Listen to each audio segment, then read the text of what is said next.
हमारे व्यस्त जीवन में ईश्वर की आवाज़। धर्मशास्त्र बाइबल में ईश्वर द्वारा चिन्ह, चमत्कार व चंगाई करने के अनेकों उदाहरण मिलते हैं। फरीसी और शास्त्री और अधिक चिन्ह और ज़्यादा चमत्कार की मांग कर रहे थे। आखिर ईसा ने चिन्ह मांगने वालों को क्यों दुष्ट पीढ़ी कहा?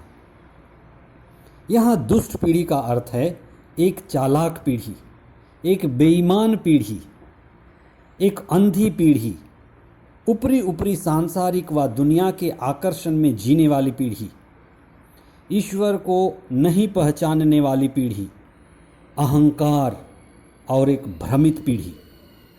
16वां सामान्य सप्ताह 19 जुलाई 2021 पहला पाठ निर्गमन ग्रंथ अध्याय 14 पद संख्याएं 5 से 18 तक और संत मत्ती का सुसमाचार अध्याय 12 पद संख्याएं 38 से 42 तक।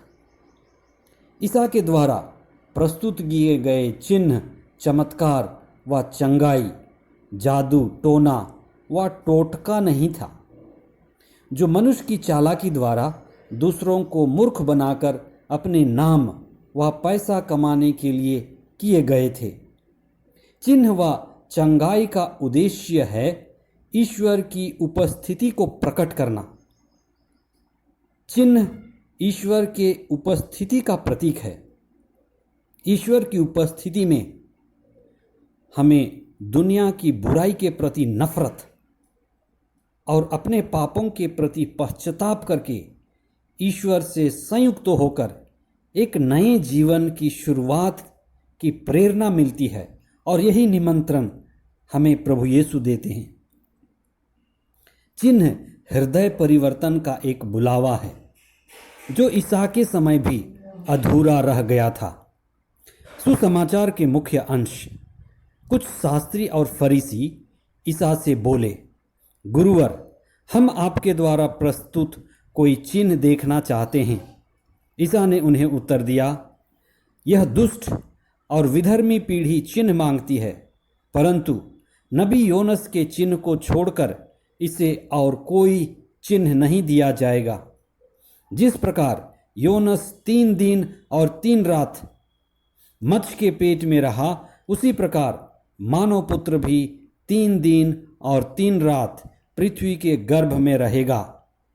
यहाँ वह है जो योनस से भी महान है, यहाँ वह है जो सुलेमान से भी महान है। ईसा ने फरीसियों और शास्त्रियों को, जिन्होंने चिन्ह दिखाने की मांग की, दुष्ट और विधर्मी पीढ़ी कहकर उन्हें धिक्कारा। फरीसियों और शास्त्रियों ने ईसा को एक जादूगर की तरह देखा। ईसा ने उनके बीच पर्याप्त चिन्ह, चमत्कार और चंगाई कर चुके थे। इन चिन्हों, चमत्कारों व चंगाइयों के बावजूद लोगों की आंखें यह देखने में असमर्थ थी कि ईसा ईश्वर के पुत्र हैं। ईसा की शिक्षा परम पिता ईश्वर की शिक्षा है। न लोगों में हृदय परिवर्तन की इच्छा जागी, न ही वे पश्चाताप किए। जो फर्क योहन की शिक्षा द्वारा आई थी कि लोग उनकी शिक्षा द्वारा पश्चाताप किए।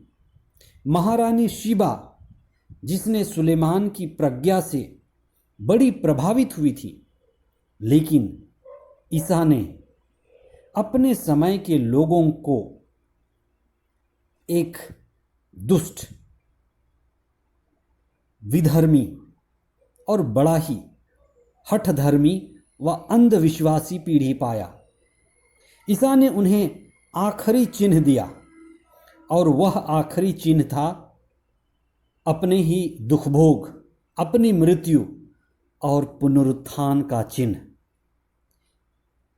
यही पास्का रहस्य है, यही पास्का रहस्य का चिन्ह है कि जिस तरह से एक मेमना बलि चढ़ाया जाता है, प्रभु यीशु अपने दुखभोग, क्रूस मृत्यु और 3 दिन तक दफनाए जाने के द्वारा यह प्रमाणित करेंगे